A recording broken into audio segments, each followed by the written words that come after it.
যেগুলো আমরা সবাই দেখতেছি, আমরা যারা বিচারক আছে আমাদের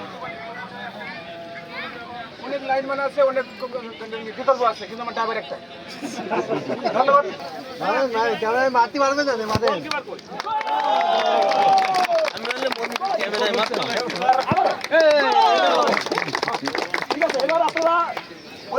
প্লেয়ার বাদে আমি সম্মানিত অতিথিবৃন্দ এবং সকলকে মাঠের বাইরে